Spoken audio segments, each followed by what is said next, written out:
All right, so let's go ahead and get started with the conversation tonight. Tonight, so I was just actually reading the chat. I got to stay out the chat because I was reading the chat really quick. Um, let's go ahead and get started with our conversation. Peace and greetings. Welcome to everyone. We want to offer our thanks and gratitude for your presence this evening, for your willingness to sit and think with us this evening, share and engage in critical discussion this evening.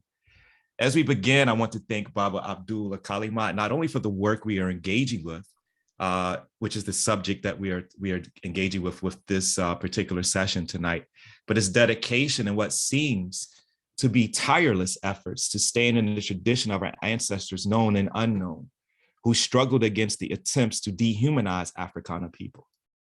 Not only will we use the history of Black studies, we will continue to use the work he has produced from various iterations of his involvement with the Black freedom struggle on and off campus.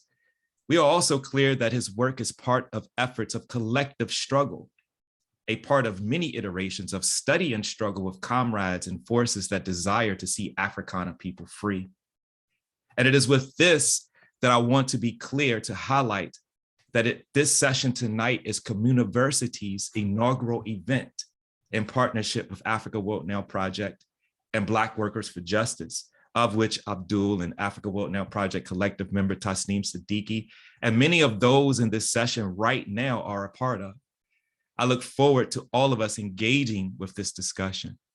Communiversity is an educational institution of the Black working class and the Black liberation movement. Communiversity is a working group of Black Workers for Justice, one of the longest Black workers organizations based in Eastern North Carolina.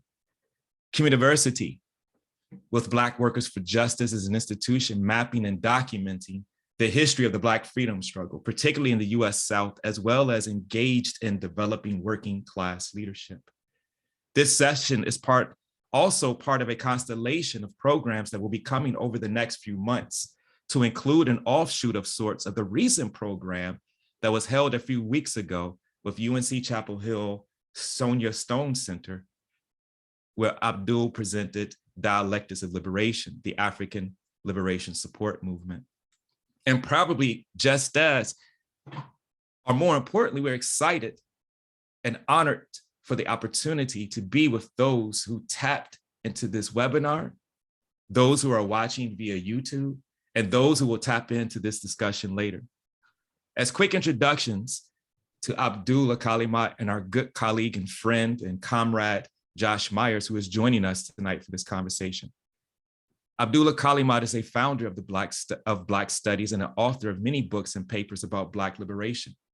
He wrote the first college textbook for the field, Introduction to Afro-American Studies, which has seen 7 editions, and the last one free and online, of which we all have used at some point at some time. A lifelong scholar, activist, and organizer, with a PhD from University of Chicago, he has lectured, taught, and directed academic programs across the United States, the Caribbean, Africa, Europe, and China. Of his early and continued contributions were serving as chair of the Chicago chapter of SNCC, co-founding the Organization of Black American Culture in 1967, as well as the Black Radical Congress and other formations. Raised in Chicago's Cabrini row houses, he is now a professor emeritus of African American Studies and Information Sciences at the University of Illinois at Urbana-Champaign.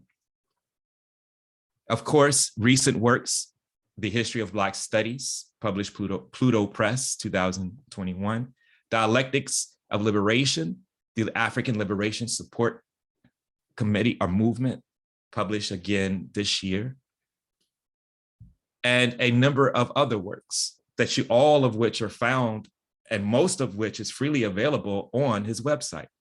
Again, a source which we all have used and continue to use to this day. In addition to being a member of the Africa World Now Project Collective, Josh Myers is an associate professor of Africana Studies in the Department of Afro-American Studies at Howard University. He is author of We Are Worth Fighting For, a history of the Howard University student protests of 1989, and the recently released Cedric Robinson, The Time of the Black Radical Tradition, as well as the editor or a editor of A Gathering Together, a literary journal. His work has been published in Critical Ethnic Studies Journal, the Journal of African American Studies, the Journal of Pan-African Studies, to name a few. His current book project of Black Studies was submitted, and I'm sure we will engage a little bit with that tonight, and will soon be published. And he could talk about that a little bit himself. Will soon be published with Pluto Press. And this is one of the many reasons we thought that he needed to be included in this conversation, because of not only this work, but because of his ability to really bridge a lot of the history in the context of generational knowledge production and access. Last but not least, I want to give a special shout out to the Siddiqui sisters, Tasneem and Tabassum for the artwork on the announcements and flyers and all other social media, and Tasneem for literally keeping everything on track while teaching that at HBCU. Ajamu, Amiri, Dillahunt, and the Dillahunts, and the whole Dillahunt family for plugging us in. Shafir being the organizer she is, and of course, Saladin Muhammad as being one of the principal reasons we are here. And of course, the rest of the Communiversity and Black Workers for Justice Organizing Collective. Please forgive me if I did not call your name. It is not intentional, but rest assured you are recognized, valued, and appreciated. And as we move forward, I will be sure to acknowledge this. The format we are moving with this evening is conversational. Baba Abdul Alkalimat will set the terms of our engagement. And after this, we will move into the conversation. Please utilize the chat feature for comments and things that you think that we should include or integrate in the conversation, and use the question answer function to ask questions. In order to not delay any longer, I will now turn it over to Baba Abdul Alkalimat. Well, thank you so very much for inviting me and for that generous introduction. Speaking to the Communiversity, through the Communiversity, is very important. I was part of the Chicago Communiversity, which was in the late 60s, early 70s in Chicago. And then later, when I took my first teaching position at Fisk University, we discovered that Charles Johnson had created something called People's College, where they taught people, lower income people, the masses of Black working people in Nashville, Tennessee, to survive in the society. We recreated People's College with the new mission to not only survive, but to transform the society. So speaking through the Communiversity is a very special opportunity for me, and I thank you for the invitation.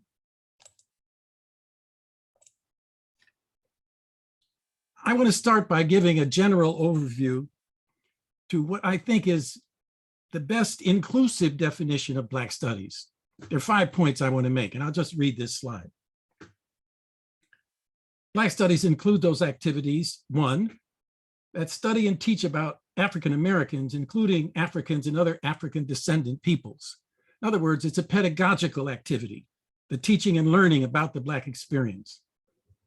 2, where Black people themselves are the main agents or protagonists of the study and learning. This doesn't exclude anybody.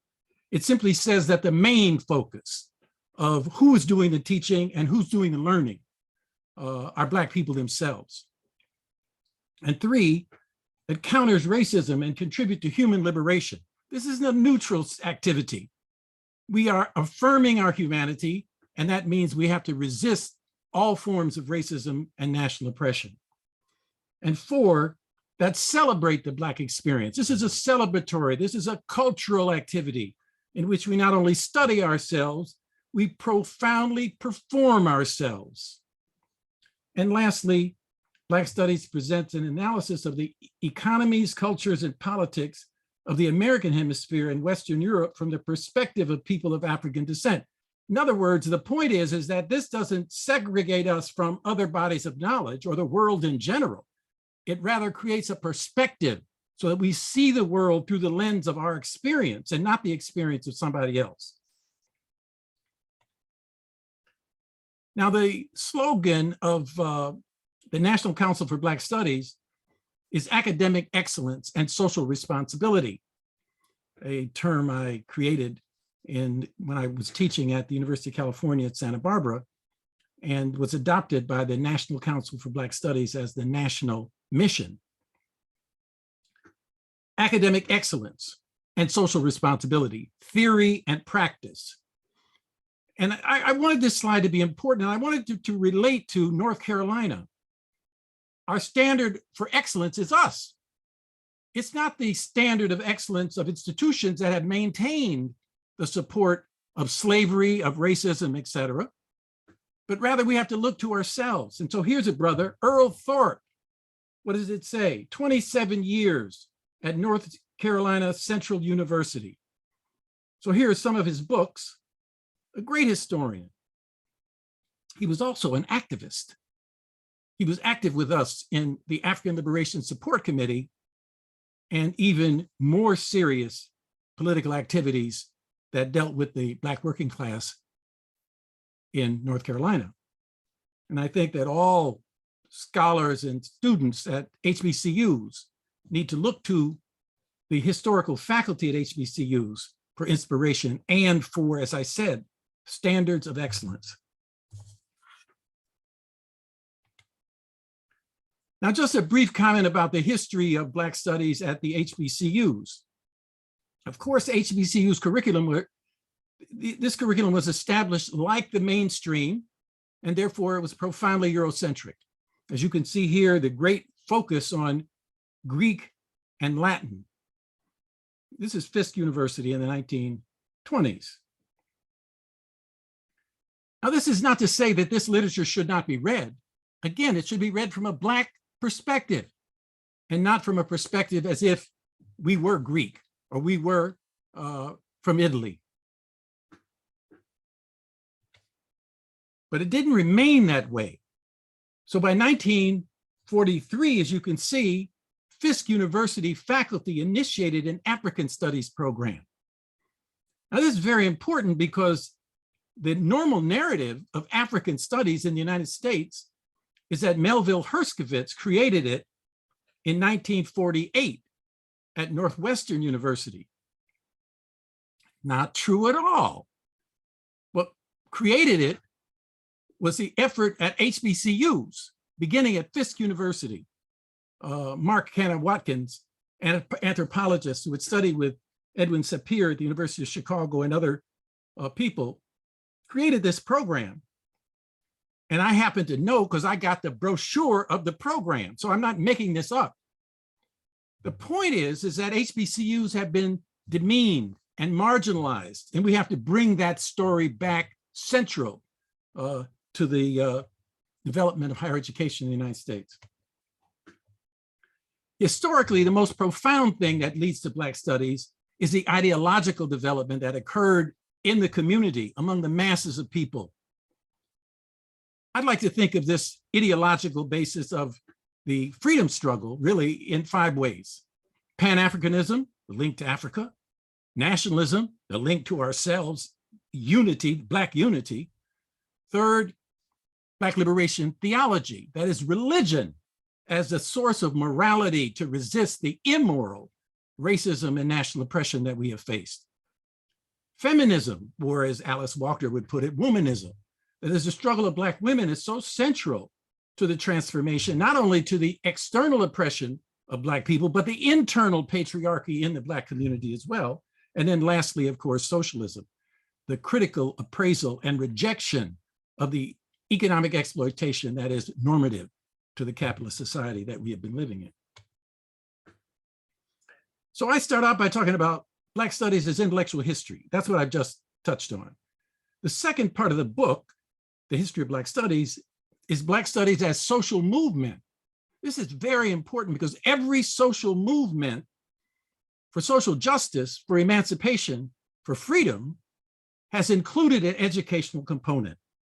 And each one of these social movements have had really 2 kinds of educational activity. On the one hand, There has been education for the broad masses of people to build consciousness, because theory and action go together.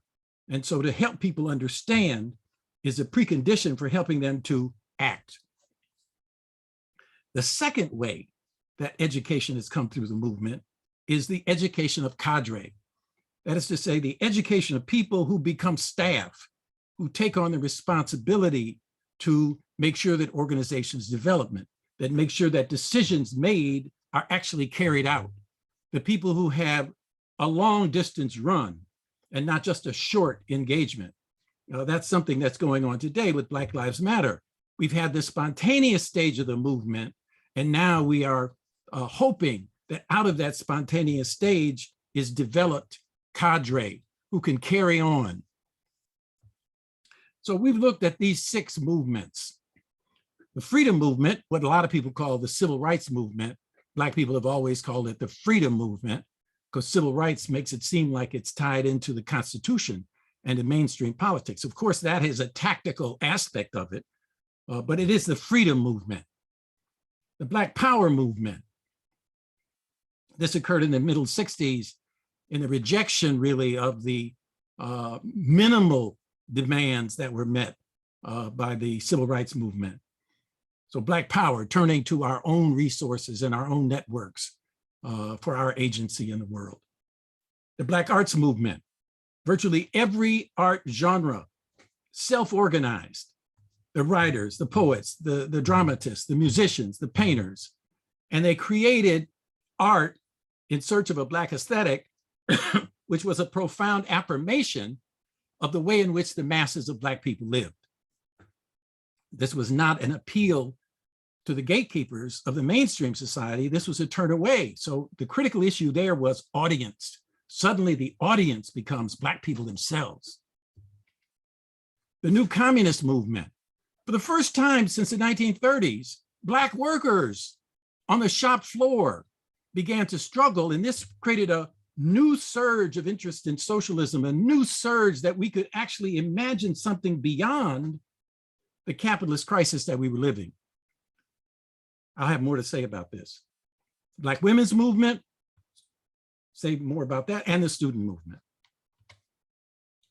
So here we see examples of the freedom schools that came out of the freedom movement and are a possibility whenever Black people struggle. So whenever there's a school boycott and students don't go to school, the emergent institution is the freedom school. So classes are being held in churches and community centers. This was part of the Mississippi Summer Project in the 60s, and it is something that has spread throughout the country and is always possible, the freedom schools. Now, this concept that I use here, the emergent institution, is something that is constantly happening. When a need arises, people come together to create a new kind of organization that meets that need. Here we have an example of one of the most important emergent institutions that was developed after Black Power in 1966. So by 1969, after a student struggle at Duke University, where the students joined with people who had been active in other North Carolina organizations like the Greenboro Association for Poor People and other organizations that had cadre, they came together to form Malcolm X Liberation University that becomes a reference point for the Black liberation movement for emergent institutions to meet the educational needs of activists in the movement. But when I talk about the new communist movement, I talk about the workers' movement. One of the best examples is the League of Revolutionary Black Workers that was developed in Detroit. They had a newspaper, they had a bookstore, they had a publishing company, they had a book club and a major gathering to discuss books. All of these things were really part of workers self-organizing to create an educational program about the history of Black workers. This was part of Black studies, is the point I'm trying to make. Now here on this slide, you see what happened, just like the League of Revolutionary Black Workers in Detroit, you see Black Workers for Justice.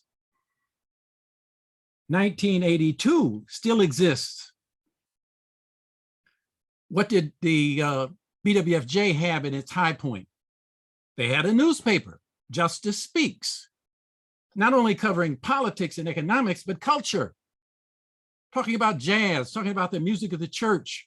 In other words, it was an educational forum for the Black community. They had a radio program. They had a bookstore in Raleigh. So again, the workers' movement is a very important part, has been an important part of Black studies. The women's movement. Out of SNCC, various sisters, again, struggling with patriarchy in the society, struggling with patriarchy in SNCC, developed, along with other women from third world countries, an organization called the Third World Women's Alliance, formed in 1971. And as you can see on the left, Fran Beal, who was one of the great organizers of that organization. And then on the right, you see Audre Lorde, one of the great voices that helped to politicize the gay liberation movement and connect it to the Black liberation movement and the freedom movement and the struggle for social transformation overall. Now, the movement that leads to Black studies specifically is the Black student movement. Now, what happened is in the middle 60s, Black power created a new consciousness in the community, uprisings everywhere. The demand was for more students to be admitted to institutions of higher education.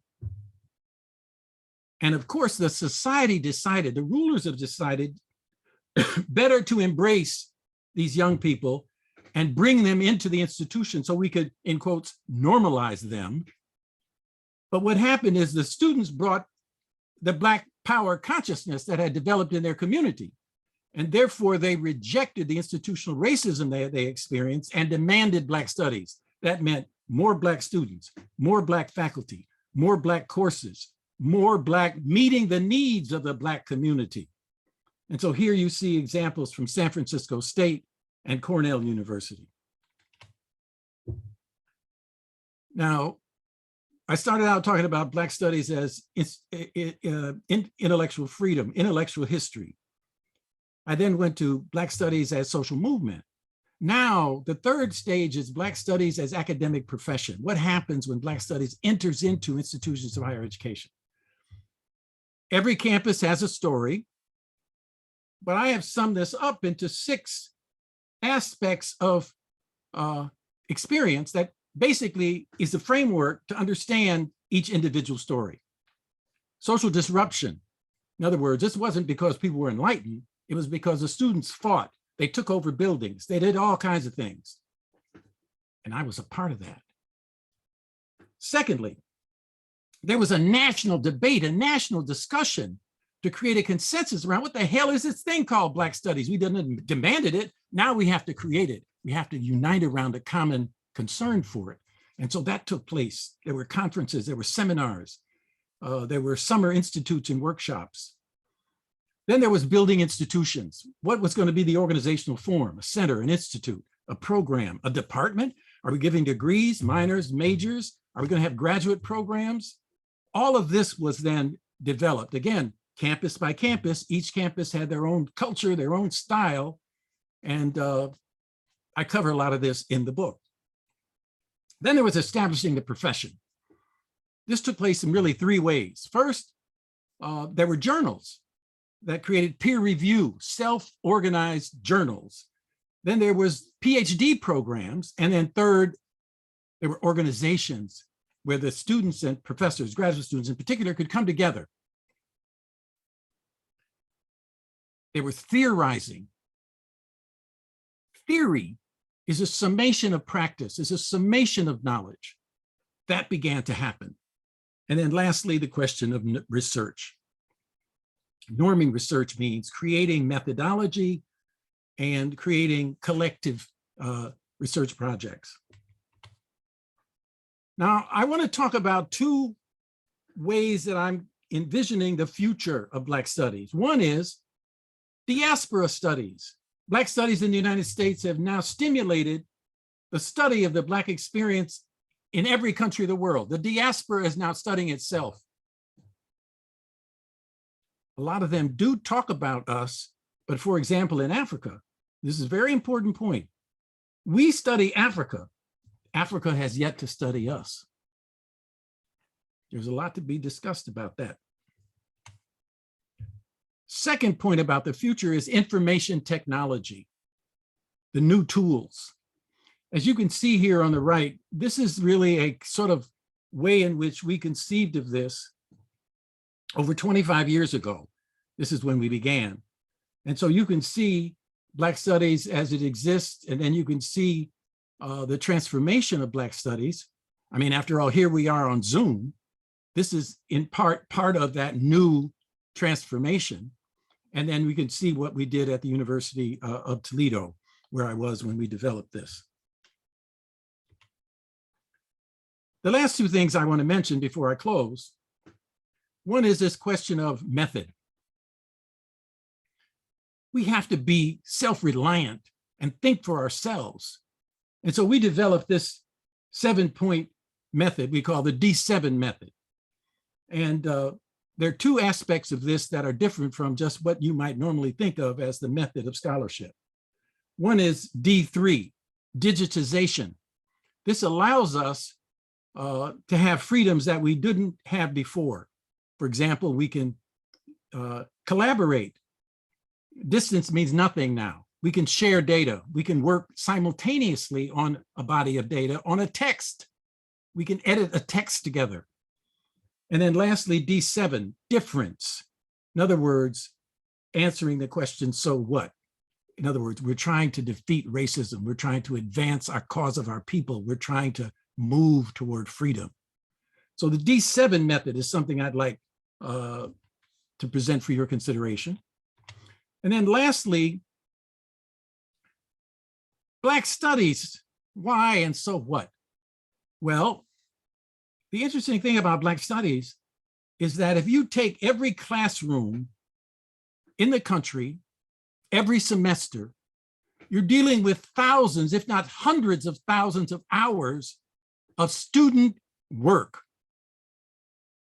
We'd like to transform that work from simply being a site of consumption, taking your syllabus, reading books that you assign, et cetera, have discussions in class, to a site of production, producing knowledge that is of use to the community and to Black Studies.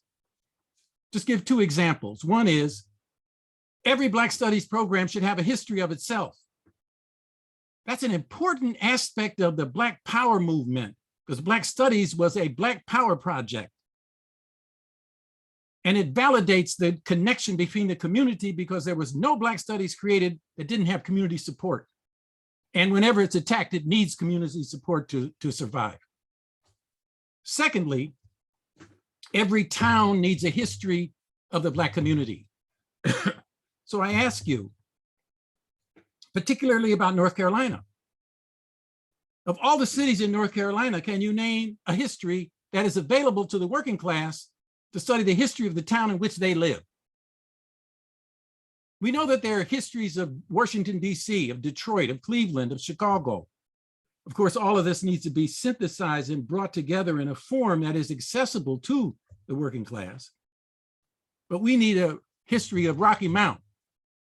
We need a history of all the local communities so that people can respect their struggle, because every history of every town is a history of struggle. And that, after all, is one of the main purposes of Black Studies. So let's talk about it. Thank you very much for listening. That's 50, those pictures, that's 50 years right there.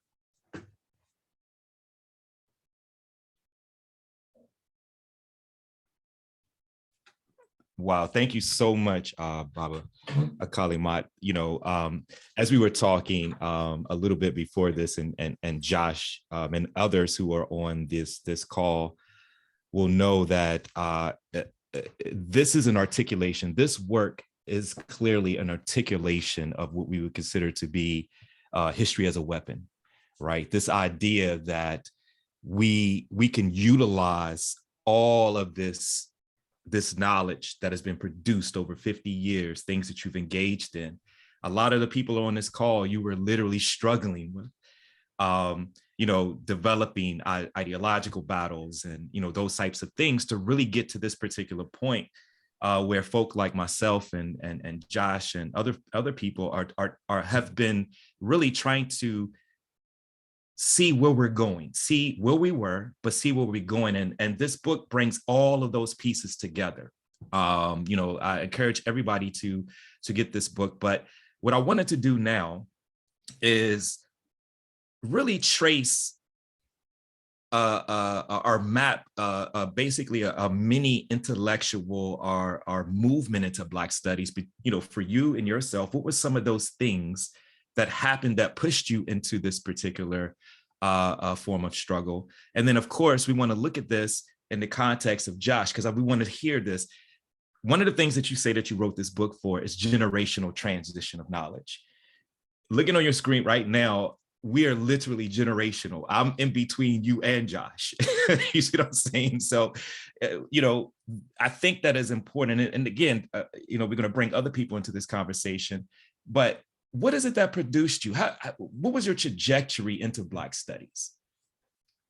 Well, I guess I can talk about two or three things. I mean, first of all, I was born into a family that really represents the contradiction and the tension that propelled the Black liberation movement forward. My great-great-grandfather was a slave in Kentucky that bought his freedom, bought 16 family members out of slavery, and created a town that was a station on the Underground Railroad. So I grew up with the stories of that family history. Then I had two aunts. One aunt was a activist in the Communist Party. She was one of the people who helped to organize Steel with W.Z. Foster, Eleanor Rye. And the other aunt was a graduate of Fisk University, and she was worked with Margaret Burroughs in creating the DuSable Museum of African American Culture and the Southside Community Arts Center, which is the only WPA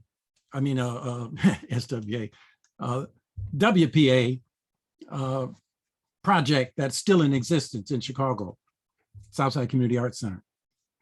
So these two aunts really helped to shape me.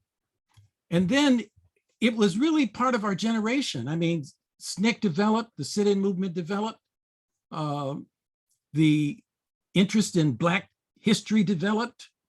I was from Chicago, so Lerone Bennett, Jeff Donaldson, Russell Adams, who was head of Black Studies at Howard for generations, all it seemed.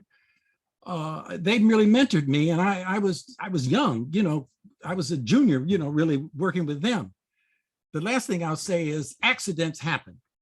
I'm on the bus going to, this is summer, and I'm working part-time at the post office downtown. And I'm reading a book, it's packed, and I'm standing on the bus, and I'm reading a book by Ashley Montague called The National Superiority of Women. Brother taps me on the shoulder and says, "I know Ashley Montague." I said, "What?" Conrad Kent Rivers, the poet, he's also going to the post office to work.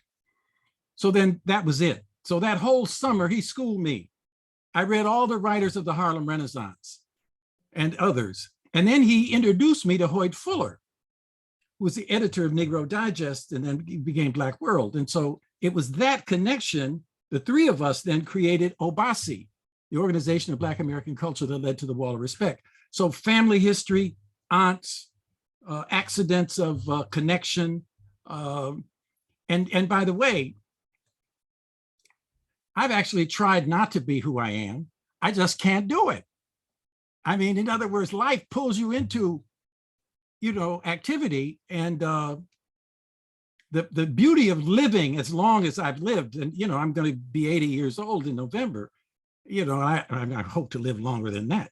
But you fall out with people, but if you live long enough, you reconnect with people, and then you discover later you don't even remember all the reasons why you had fallen out in the first place.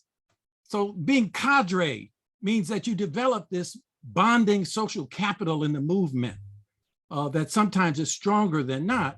But, and as you've indicated, there's some veterans on the line right now listening to this, and I know they know what I'm talking about. Josh, thank you for sharing that. Josh, how'd you get here? I don't know. I mean, it's interesting though. I mean, I'm hearing Baba talk about these connections, and it's like, these are the same connections. So I'm just happy to be here and be in conversation with you, because when you talk about Chicago, I can spend 10 minutes tracing my genealogy just through Chicago too. The Chicago School of Anderson Thompson, Jacob Carruthers, in many respects, I'm connected in that way through their progeny, through SNCC, and in particular, what was happening in Atlanta. In SNCC, I'm connected to Brother Abdul in that way. I don't know if Karen Spellman's here, but I definitely made sure she got the invitation when I realized I was being in conversation with you. I've been working with Karen for the last 5 years. Oh, wow. On all kinds of stuff. You know, she's a workhorse. So whatever she's working on, I was working on it too. And she always talks about that time in Atlanta. So I'm connected in that way too. I'm from Orangeburg, South Carolina. And so, you know, we grew up knowing about the Orangeburg massacre, not knowing a lot about it, but we grew up hearing about it. And the relationship between the student movement in Orangeburg and Black studies was kind of a silent influence on me. It wasn't overt. And then of course, DC and Howard, the African Liberation Support Committee, and the work there. When I was an undergrad at Howard, we tried to revive the Pan-Africanist movement. We had a conference. I spent a year organizing a conference for Pan-Africanism and young people, the Pan-African Youth Summit. And so we knew what had happened in 1972 in Washington, DC. We knew what had happened in 1970 with the founding of the African Heritage Studies Association on campus, and all the conversations that had been had at Howard. And the professors that worked at Howard that you worked with, Baba, I mean, they were our influencers when it came to organizing around Pan-Africanism. So there's so many ways to talk about these connections. It's in organizing, it's in student movements, it's in families, it's in friends, it's in questions of Black studies theory and epistemology, it's in all of those things. And so I guess my formal track would be to really speak to coming out of Howard, getting into Temple, trying to figure out how to do Black studies at Temple, coming out of Temple, and then realizing that there are other ways of doing Black studies, and then trying to filter those into our connection to community, because that's what matters most to me. You know, academic legitimacy is a thing, and we should battle and fight that. But if it doesn't speak to what our community needs and what our community wants, then I'm not the person to do that kind of work. And so the fact that this is a forum that is specifically geared towards the Communiversity idea is something that's very near and dear to my heart. You know, in DC, we had Drum and Spear. And so I think about that a lot. I think about how to revive those kinds of formations a lot. We had the New School of Afro-American thought. We had, you know, we still have Nation House and all of the different African-centered educational institutions. And so I'm shaped by that just as much as I'm shaped by Howard, just as much as I'm shaped by what happened in terms of formal African-American studies programs. And so what I love about this book is that this book introduces all of those elements, all of those structures, institutions, movements, and initiatives alongside the story of the institutionalization, which has not been done in any history before. And so I have students, I know I have students on this call, and I know I have people who are just being introduced to Black studies on this call. Black studies ain't just what happens in our classrooms, right? We must defend what happens in our classrooms. We have to defend what happens in our classrooms, but it is not just what happens in our classrooms. And so when we talk about Black studies being our lives, it's literally, we have a representative of what that looks like. And what happens in this text is you see Black life, you see Black institutional life, you see Black social life. There are moments where we're talking about jazz, there's moments when we're talking about literature, there's moments when we're talking about taking over A buildings, because they're all part of Black studies, because Black studies is about our lives. And so to be able to do that, one has to live that life. And that's what I deeply appreciate about this particular moment. And that's one of the messages that I want to share. And this is something that Vincent Harding, one of my real strong influences, only got to meet him once near the end. But one of the things that he said in 1974 in his famous article, The Vocation of the Black Scholar, which I teach every semester, you got to live this thing. And by living it, that informs how we think about it and write about it. It's in the living. And so thank you, Baba Abdul, for everything that you've done over the last 50 plus years, because it literally makes what I do possible. And the students that I'm teaching are in here witnessing this. So it's going to make what they do possible too. This really is about genealogy and about connection. And we have to make sure that we protect that. No, thank you, Josh. And you made a couple of segues that I think that now we can really move into a little bit of the analysis are using this text. And we just want to deal with a couple of ideas. We want to deal with, particularly the intellectual history part, but also this needless contestation between study and struggle. This is the reason why, and this is what Josh is alluding to. In the context of it's a contestation that was produced or introduced for a particular reason, as I would argue. And what I'm saying here is that I would love for us, Baba Alkalimat, you can take a stab at this question or comment or idea first, and then we'll move to Josh. I would love for us to engage the lingering questions around the politics of knowledge production in white and Black institutions, really kind of moving into, do we need to engage in questions around legitimacy of Black studies as an academic project in the 21st century? Does Black studies have anything to prove in an institutional context? And the reason why this question I think is important is simply because the role of the university today, do we need to, or should we reestablish this base in the work structures outside of the university, whether it's Black or white university? So if you can, just jump right in, Yeah. Yeah, I think we have to be very serious about the context in which we exist. In other words, when Black studies entered the campus, we entered into an environment that had established standards and procedures. And I think we need to take those very seriously. So for example, there is this concept of publish or perish. I used to, really try to toss that aside. And then it suddenly occurred that maybe there's something serious about that. In other words, intellectual productivity is what is expected by the Black community. And, so if you are privileged to have an academic position, just to be absolutely frank, it's time to get off your you-know-what and be productive. So productivity is critical. And one of the things you'll see in the book is when you look at the HBCUs, those brothers and sisters who were forced into HBCUs couldn't get a job in the mainstream institutions, outproduce the people in those institutions.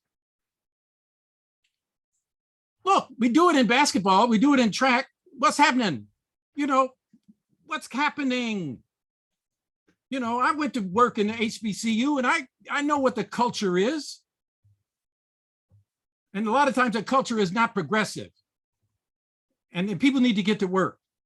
And that's generally a criticism of the Black middle class anyway. You know, it happens in high school and elementary school, et cetera. I mean, it's time to, we used to say kazi is the blackest of all, kazi being the Kiswahili word for work. Kazi is the blackest of all. The second point is the question of audience, though. Who are you publishing for? Who are you publishing to influence? It's the Black community. You know, one of the things that we discovered is that at Fisk, the beginning was mimeographed. We went to Africa and the Institute of African Studies, and God, they were mimeographing stuff. So the main thing is to produce and distribute it to the Black community. So audience is critical. And we have to be an audience among Black intellectuals, but not as a way to model ourselves on mainstream activity. So for example, you know, Word, that is a software package, has something called readability. When you write, check out what grade level you're writing for. So if you think Black people are going to read it, just like the main newspapers, et cetera, they write for 8th grade. This doesn't mean that you're not including your heavy ideas. It means you're doing what they used to say to Malcolm, make it plain, break it down, make it so I can understand it. And I'm rational, I have experience, so help me understand this heavy idea you have. Then of course, the last point is this. A room will stay dirty unless you sweep it clean. So we have to take the main ideas of the mainstream seriously and engage them. See, a lot of people want to just say, oh, well, forget that. Huh? These are the ideas of the ruling class. So we have to do what the Cubans say, the battle of ideas. So that means you take, for example, whatever discipline you're in, what are the ruling ideas? How do you engage them? You engage them with better data, with better logic, with relentless reason, and by embracing the consciousness of the masses of Black people.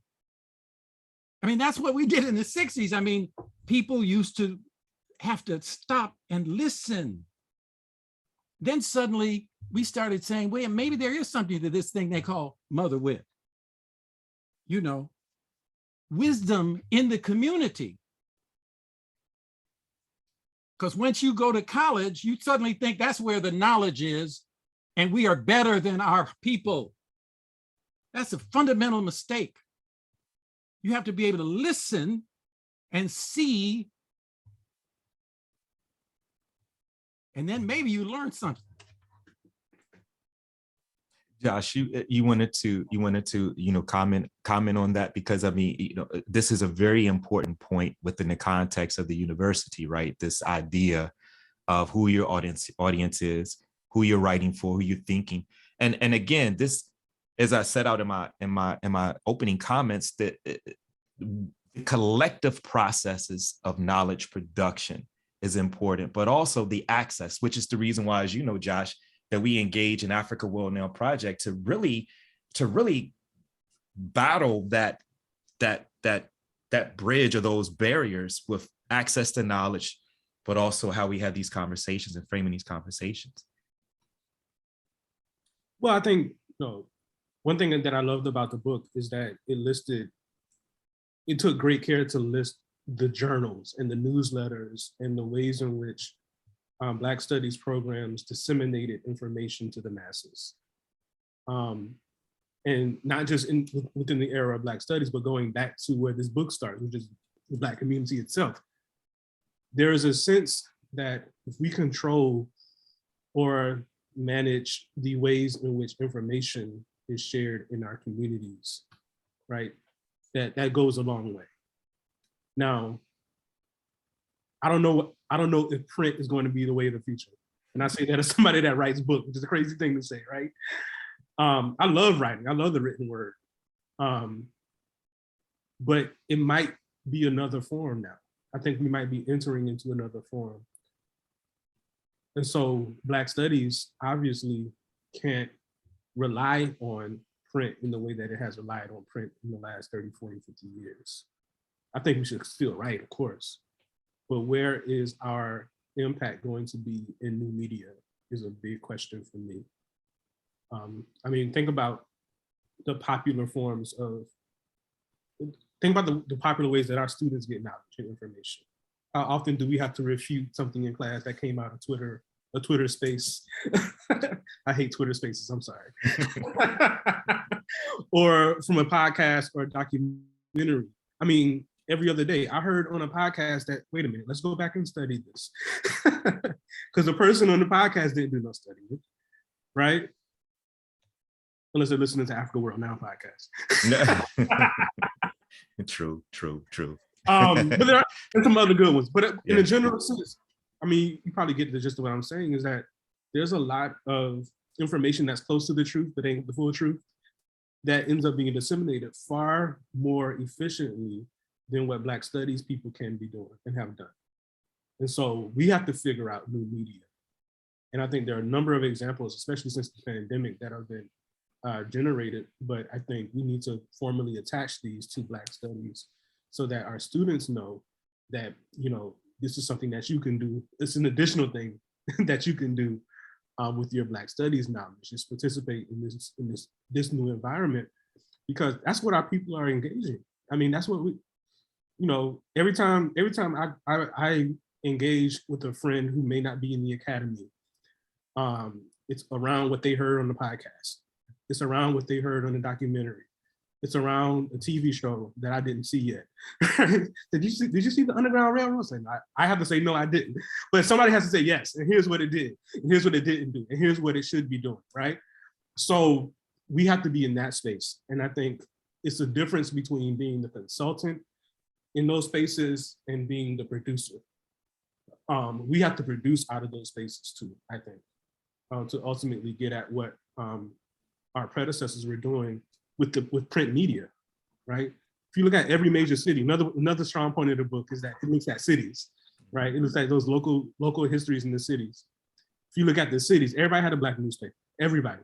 Some had multiple Black newspapers, right? Then we had our national print media, right? That covered every aspect of the Black experience, right? We are in a moment where that's a major gap that we have to fill so that our people can have, again, information that comes from us, and it comes from people who are connected to this question of consciousness and liberation, consciousness raising and liberation. Let me just make a quick point about this. I think it's true that there are these new vehicles for mass information distribution. But if you go back to that idea of social movements creating educational opportunities for masses of people and then for cadre development, if you're talking about cadre development, then you are talking about people who are reading. Mm-hmm. And I think that, the old books remain relevant. Oh, yeah. But a new form of publishing, something that I talk about in my point number 10 of the 10 action plans, is something we call the slaper. A lot of times people give a presentation with the PowerPoint slides, and which again is one of those new forms of communication, and then have some commentary that go with it. Well, if you put the slides together with a paper, you get a slaper. And if you go to this document, you'll find several examples of slapers that I've created. So what I'm saying is that what we started a long time ago is a lot of Black people like to talk. Well, that's a production of words through speech. But if we now have software that can listen to a speech and translate that into printed text, editing that printed text, suddenly now everybody can be productive. So we can't escape this notion of production, and we can't escape the concept of literacy. In other words, we have to have a mass of people who are literate. And that means they have to know how to read and write.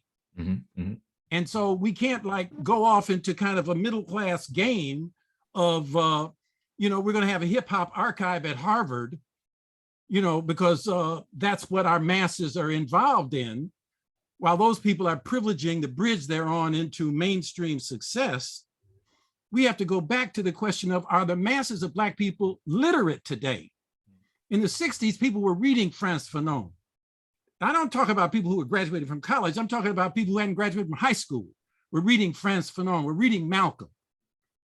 And so we have to insist upon literacy programs. So Black Workers for Justice, the question is, look, Lenin met Krupskaya, his wife, in a class where she was teaching literacy to workers. How literate are the workers in North Carolina? What grade level?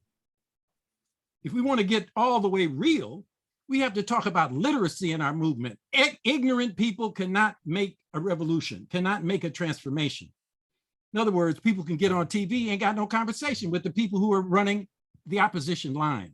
So as academics, we have to really be serious about, if we really want to transform society, what's required, not what the system has created, Twitter and all the rest of it. Those might just be distractions. And we have to create a counter motion. But reading and literacy are fundamental to what we're talking about. I know I'm a hard edge, but No, no, it's important, and that's the reason why I think that it is essential that we're having this conversation. Because I'm sitting in between generations here. We're part of I'm sitting in between being closely related to those who are engaged in struggle, personally related, and folk that are in here, folk that are on there. I just wanted to point out that Baba Saladin Muhammad said he read it in the Jet magazine. That's what he put into the chat. He said he would read it in the Jet. This contestation, this idea of reading is a very important, because Josh and other folk, us being in the classroom, and of course Baba Alkalimat, I'm sure you had to deal with this as well. Do you think, and I'm kind of detouring or adding on here, do you think that is important for us, particularly in the context of the audience that we're dealing with, to really disrupt this notion of reading? And here I'm thinking about Paulo Freire's the radical act of reading. I think when he talks about the idea, ideas precede words, and then we read the words, and then we measure the world, and then we put it all together to develop a consciousness, a critical consciousness. Do you think that we really, and Josh, I think this is what you're getting at here, is how do we use these forces, and the people are putting in the chat, which is actually a question. How do we access the resources we need to produce a form of media? Because this goes to your point number 10, Baba Alkalimat, on the future of Black studies. How do we produce? What do we use? Because we're in an environment, Josh, you know this, you mentioned the podcast. We're in an environment that we are inundated on a day-to-day basis of history and radical this and podcast this. But your comments on that, and then we'll move to Josh. Well, one of the interesting things you find out when you're teaching and you're in a classroom is you're not only teaching a subject, you're actually teaching people. And, most people are reachable on the basis of their interests. Sometimes they have to be kind of shaken up a little bit, but their interests. And I taught a course called Introduction to Afro-American Studies. The students had to write a 3-page paper every week. Now, they didn't like that, but I made them do it. They wanted a grade, so they did it. I didn't tell them what the final was going to be.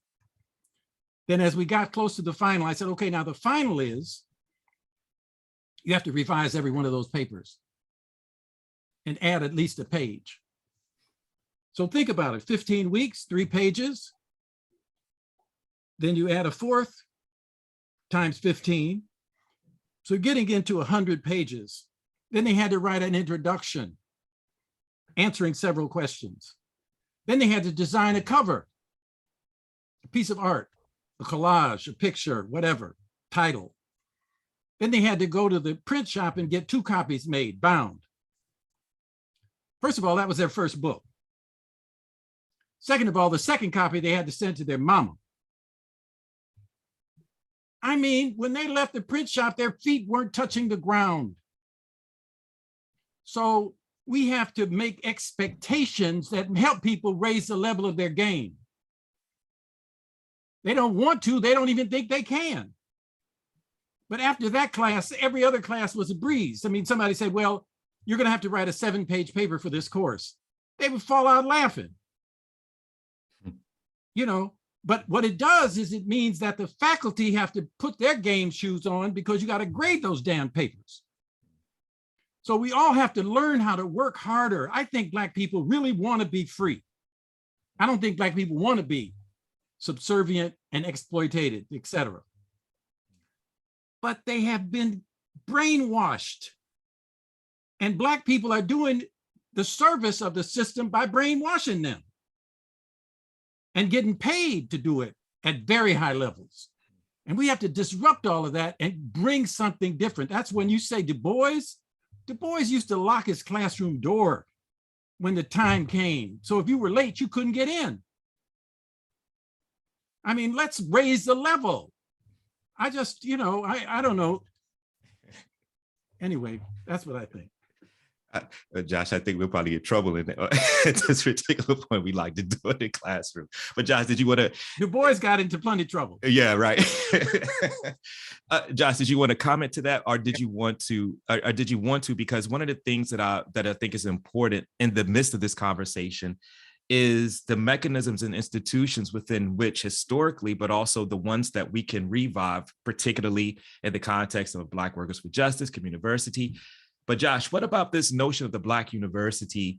And of course, Baba, you definitely can really talk about what are some of the lessons or some of the ideas that can help us kind of institutionalize these ideas that we're talking about, the production of knowledge, the access to it, but also making sure that there's a space for community, intellectual, and knowledge production. Independence, autonomy, making sure that these are valued. Like, we have to love ourselves enough to realize that we deserve our own space, right? That we can have these spaces, and it's not an affront to anybody else for us to have our own spaces. That comes out of I think, a love for Black people, a love for being around Black people, being together. And this connects to something I wanted to say earlier, is that the reading part becomes part of an act of joy when you're reading together with people, when you're actually going through something with other people. It's not supposed to be a solitary thing. That's a Western concept. I think, therefore I am, right? Read together and you'll see the transformation. You'll feel the transformation much more differently, because it is a collective question. It is about our collective development, our collective wisdom. And that's what Black Studies was. It was the study group. It was the study group model exported to a kind of institutional framework.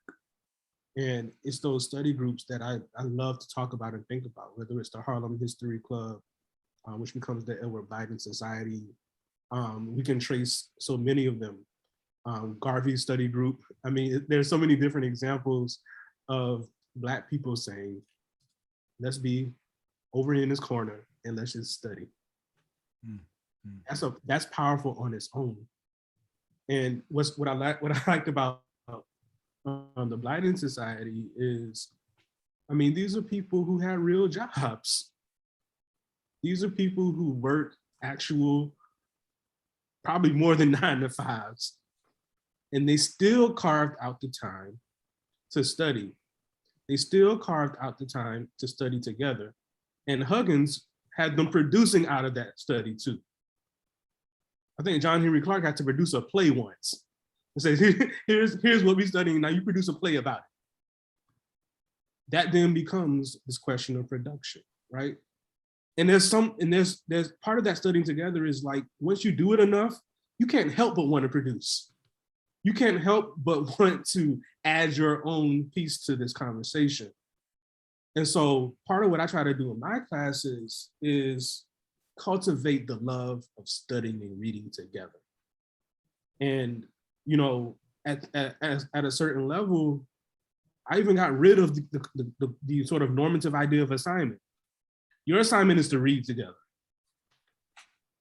And what it produced was, okay, this is what I want to know next. This is what I want to understand now. This is what I want to do after this is done, because I'm not satisfied. And out of my lack of satisfaction, I want to be able to grow. I want to be able to develop.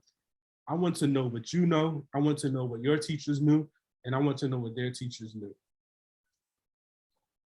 And I think that comes out of a sense of togetherness, a sense of creating a sacred and a safe space for Black students in a world that's not going to affirm them.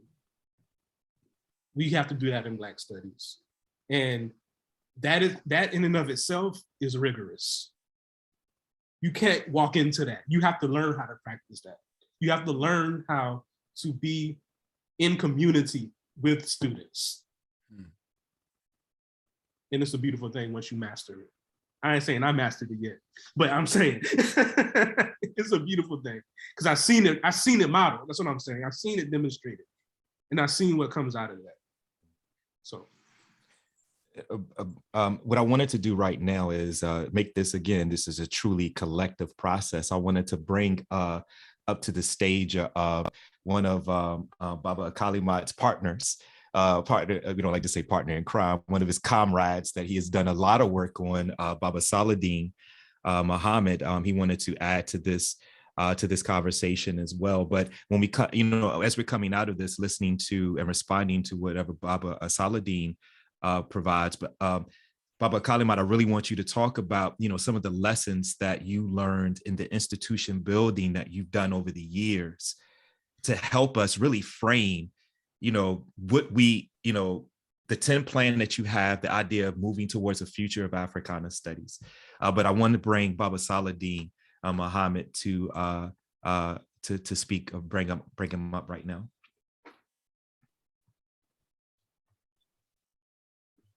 Baba Saladin Muhammad, can you hear? Are you on? I think we're working to get him on. He's muted. He's muted. I think so. Yeah, I didn't hear the question. I had to run away for a minute. Oh no, we wanted you to add to the conversation. We wanted you, whatever you wanted to add, but if we need to take a detour, we need to run back, whatever you want, to add to this conversation, to really make it a collective process. Go right ahead. Well, myself, I a little younger than Abdul, not that much, but I go back to the 60s, mid 60s. And this is, for me, this is not anything to brag about or encourage. I was young, dropped out of school, went into the military, came out. And if it wasn't for those study groups, I wouldn't have a level of political consciousness, and even more a confident level of literacy. I knew to do the basic alphabets and some of the basic language, but the question of having confidence even in the language that you're using. The study groups come out of a social movement, a liberation movement. And it was that movement, as a social force that gave many of us confidence in what we were receiving from that movement. It's very difficult when there's not a conscious movement, a conscious political movement, an organized social movement.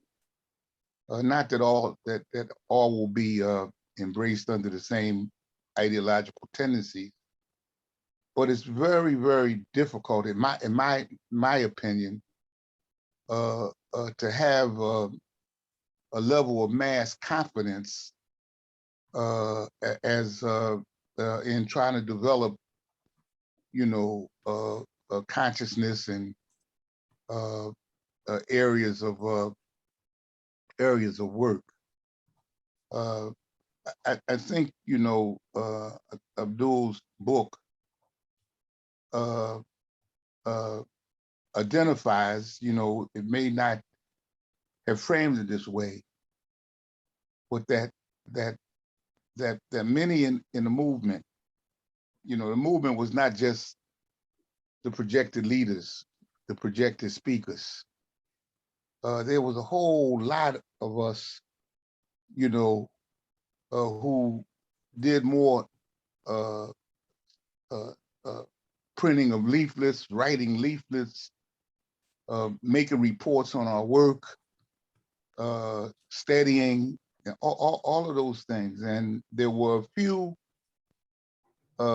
Black scholars. They may have not been called Black scholars at that time, or scholar activists, who also helped to form those study groups or participate in those study groups.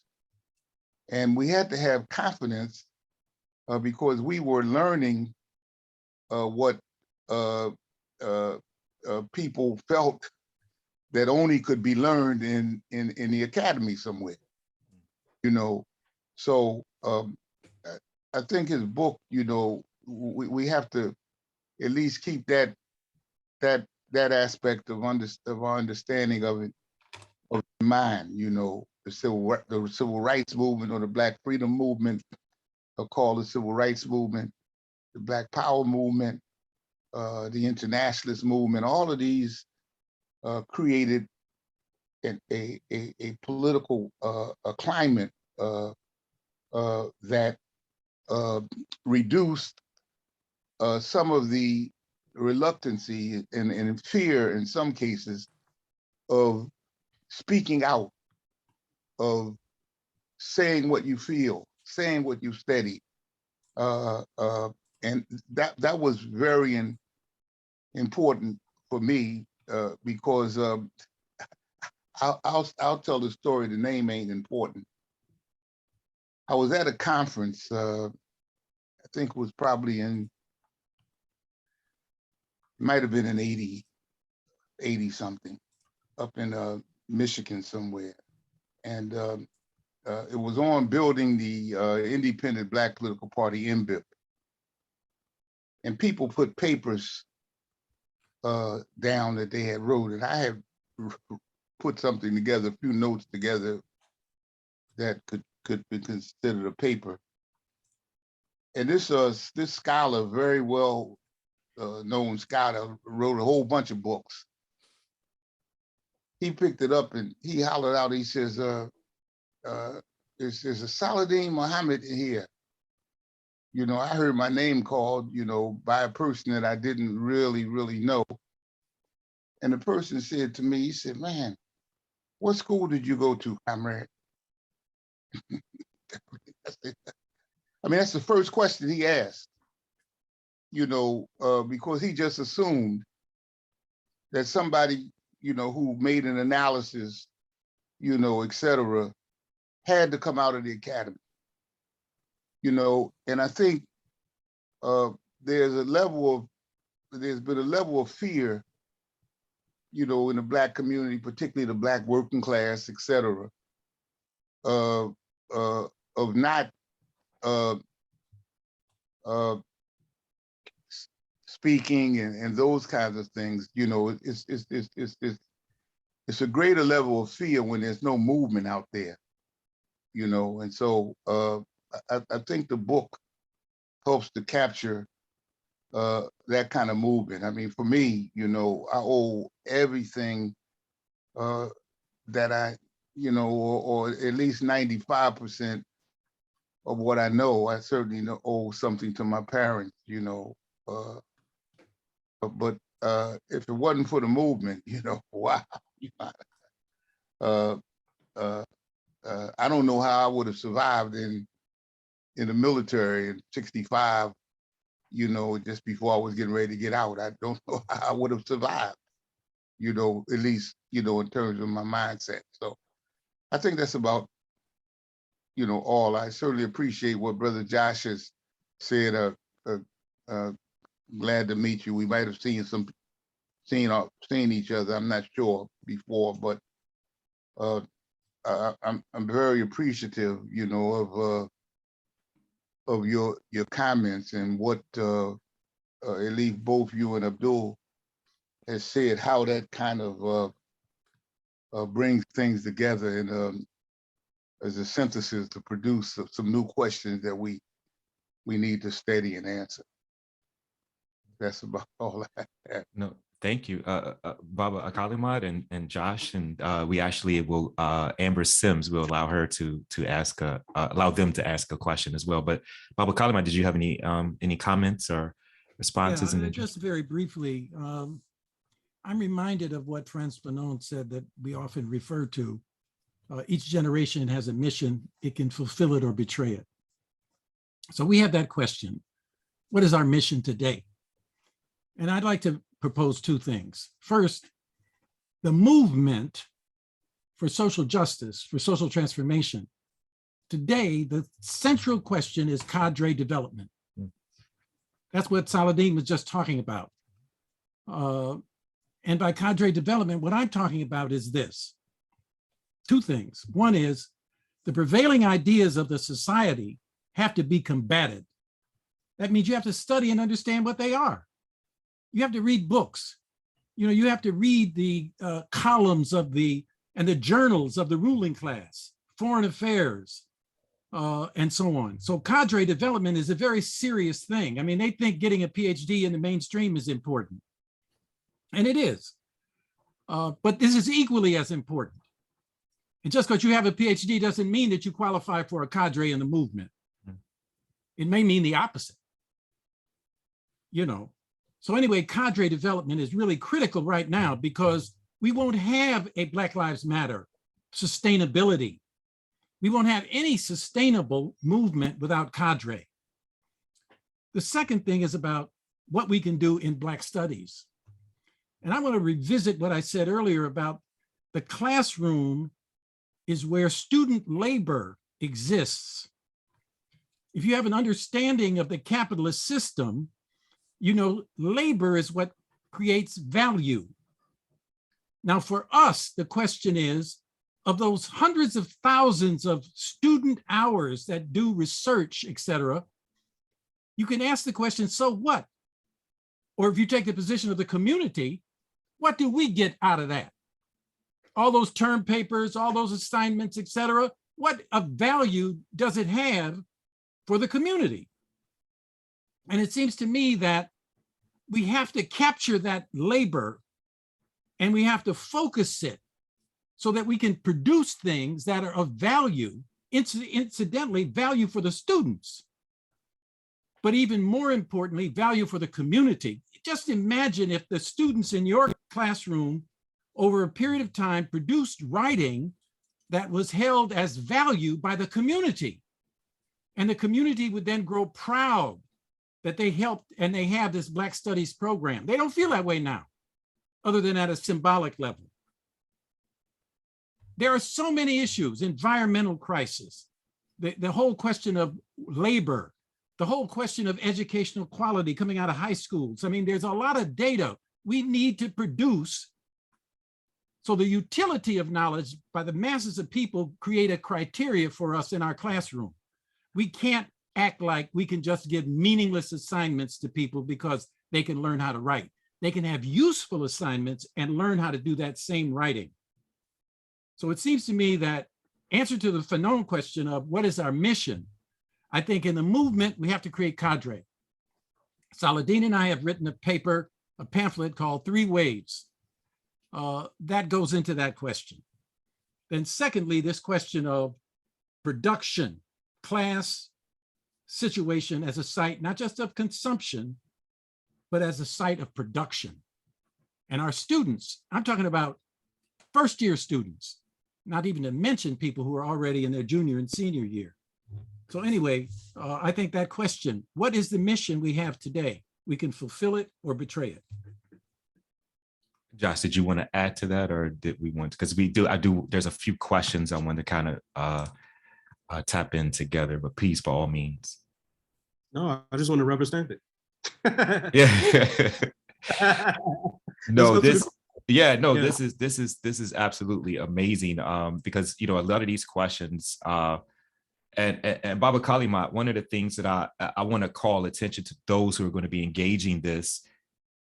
You're mentioning classroom and you're using the term classroom, but this is why we are disrupting that notion of classroom, the Communiversity, and that's what Black Studies does anyway. It's disrupt these notions.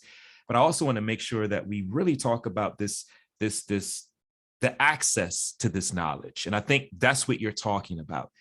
And it goes back to what I was saying, this needless contestation between study and struggle that I think, moving into the professionalization of research, the professionalization of the academy that Black Studies has to contend with.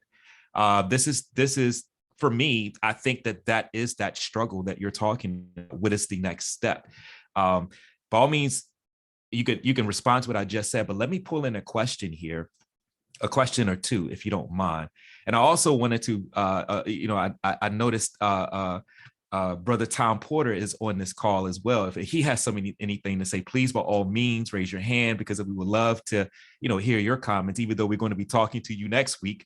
But we would love to hear your comments as well, as one who has been engaged right alongside these, these important freedom fighters as we hear here. But let me pull in this question.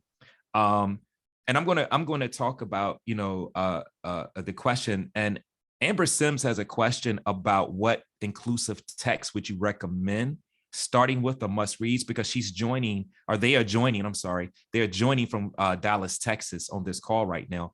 So maybe I think that we can think about that and leave that question for the end to like some text. But of course, your book, I would say honestly, get the book. The book literally outlines and talks about a lot of resources, a lot of text. You can go to Baba Kalimat's website as well. If you wanted to answer that question really quick, Baba Kalimat, but again, I think it's simple. The book does that. Your website does that, provides a whole study guide. Baba Saladin has done, you've done a lot of work, as you mentioned, with pamphlets and work. But I'll let you go ahead, and if you want to expand upon that before I put in this next question. No, you did good. Okay, yeah. I figured that. Sometimes I don't want to speak for people, but there's the. So this question that I think is important, because I posed this when I sent my comments to you both about the structure, is a question around internationalism, a question around, because you mentioned earlier, you could say more about that Africa has yet to study us. As a person who is engaged on the continent, Tasneem is doing a lot of this work with me. We're constantly going to Kenya. We're constantly in this particular international space, building these things. Say a little bit more about that. Africa is yet to study us. I would argue and say that a lot of the younger folk, particularly in Kenya and other places, are attempting to do that more. But a lot of those young folk face the same issues that young folk here face, about not even knowing their own history, not even understanding, the radical historical figures.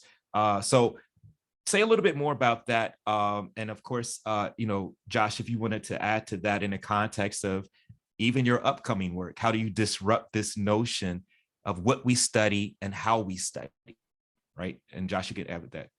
Go right ahead. Yeah, I think we have to make a distinction between the popular impact of African Americans on Africa and what I'm talking about. Mm. So you can go to a barbershop in an African city and they'll have a sign out asking you, do you want a certain kind of haircut? And they might say a Michael Jackson haircut or a James Brown haircut or whatever. People listen to rap. People listen to music. All of that is promoted by the State Department of the United States. So that's not what I'm talking about. What I'm talking about is some serious discussion about Africa and about the impact of colonial and imperialist policies and history and how we can get free. And so that is a big problem on the continent. They have the same problem that we have. People go to Europe or the United States, they get their degrees, they come back, they inadvertently emulate what they learned. And the upsurge, just like we had the 60s, the upsurge in the revolutionary thinking is not as at a high tide in Africa today as it used to be. Back in the days when Abdul Muhammad Babu and Walter Rodney and Wamba Diawamba and other colleagues were really connecting theories of social transformation to the discussion of the African experience. The reason why it's important to raise this question about studying us is that you have to study the enemy, eye on the enemy. And in order to understand the Black experience in the context of imperialism, the furthest probe of Africans into the West is the African-American experience.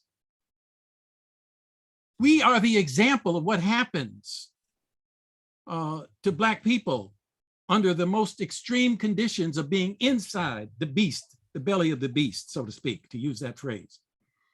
So not to study us means you allow an idealism about the possibilities of living in a capitalist society. So Africans who come here, who want to join the middle class, end up adopting ideas that aren't exactly, linking up with the masses of Black people here. Aside from the fact that there's this lingering idea that, well, we're all descendants of slaves and some of them weren't. So there are all kinds of debates that have to go on. My point is that I'm not just talking about another luxury, that, well, we need a course in African Americans. I'm saying that to understand imperialism, understand colonialism in the world, you have to not only understand the particularity of African countries' experience, you have to understand the diaspora. And we are the furthest probe into the West. So it's very important to raise this question. Now, I also want to say this. We spend a lot of money traveling to Africa. We all want to be Bentus. I've been to Africa. That's the new tribe, the Bentus. Now, if you take the money that we have spent over the last decades, there was enough money to build institutions. For example, I know the University of Ghana at Legon would give us land. And for $200,000, we could build a building that could have 2 apartments and classrooms and a computer lab that could be to establish a Center for African American Studies at the University of Ghana. Now, if you think about all the, particularly the well-endowed Black Studies programs, we could do that. It's a lack of imagination and a lack of will on the part of Black people in Black Studies that prevented us from making that kind of linkage. And that kind of linkage is a permanent linkage that could then serve generations of people. And those apartments could be, you could circulate people in and out. They could bring their kids to have a year in Africa or 2 years in Africa. So anyway, it just seems to me that we have to talk about, and see, I think this is the next stage. Let me just say that this fall, I have another book coming out called The Future of Black Studies. So one book is the history of Black Studies. This is the future of Black Studies. And a big part of that is a discussion of the diaspora. And I cover 15 different countries, country by country, in terms of what they're doing, in terms of studying the Black experience in their country, and whether or not they're dealing with the African American experience. So I'm talking about England and France and Germany and China, Russia, etc. Josh, speaking of, this notion of study. Of course, you've just completed, your third work looking at this notion of study in the context of what Abdul Alkalimat has just kind of laid out. Mhm. Talk about a little bit of this notion of study, this notion of how do we evolve this idea of study in the context of what obviously Abdul Alkalimat, but also a lot of the work that you and I are engaged in, and really kind of expanding these particular notions. I mean, a lot of it's already been said, quite frankly. So just a few points I think to add to what has just been said. I didn't say this in the biographical part of the conversation, but it took me going to South Africa to understand America as a junior in college. It was Steve Biko for me. It was Robert Sobukwe for me. And so I think there's a potential for this to actually work both ways. And so we know, of course, that Biko would say his influences were Malcolm, and so I mean, it's a really beautiful cycle if you think about it. Black liberation theology being a huge influence also in South Africa, right? But I had to go to South Africa. I mean, and saying where I grew up and saying, my educational experiences, being in South Africa actually opened it up for me. And I also think we need to continue to keep an eye on people like Aikwe Arma and what he's doing, creating educational spaces and writing spaces for Black people in the diaspora. His program still exists. I mean, you can go and learn writing with Aikwe Arma for a year. Theophilo Benga, who is getting up there, but his mission to build a Pan-African university, he's still working on that. And we know that Obenga had connections to African American studies as well. And there are a few other people on the continent I think we should keep an eye on with respect to that. There are a lot of scholars in South Africa, in fact, that we should keep an eye on in making these sorts of connections. But in terms of my book, this book looks at 4 people: W.E.B. Du Bois, Sylvia Wynter, Jacob Carruthers, and Cedric Robinson. And the idea is to look at the ways in which they studied the African experience by way of their approach to disciplines, how they subverted disciplines, went around disciplines, attacked disciplines, however they did it. It was an attempt to displace the normative models of how to study Black people that were present in the disciplines of their training. And my argument in that book is, by doing that, they offered something to Black studies. They offered something to how we should continue to practice studying ourselves. And so, not to get too much into it, but that's the basic premise of it. And when you look at each of those figures, they created spaces for study, whether it's in the Atlanta University publications and that whole Atlanta Sociological Laboratory, whether it's Sylvia Wynter with Jamaica Journal, whether it's Jacob Carruthers with the Kemetic Institute, or Cedric Robinson with the Black Studies, precursors to Black Studies that they developed in Berkeley in the early 60s. There was always an intentional study that went beyond the curriculum, beyond the accepted, beyond what the disciplines legislated. And that's really where I enter into the conversation with them around the question of Black studies. Well, thank you. And we are a little bit over time, and I wanted to kind of bring it to a close. Again, I just wanted to call attention to that we will be in conversation with brother Tom Porter next week on next Tuesday, and we'll be expanding a lot on what has been happening here in the conversations and institutionalization, things like that.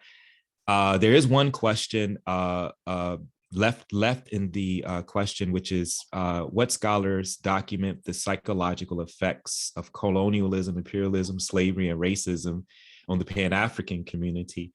Again, I would have to point to the book because a lot of these particular resources, and I wanted to make sure that, a lot of what we're talking about as far as digitization and documenting and, all those things, we're sitting amongst one of the most foremost in this particular vein of us thinking, because Baba Kalimat was writing on this and thinking about this years ago, right? He was digital humanities before digital humanities became a thing.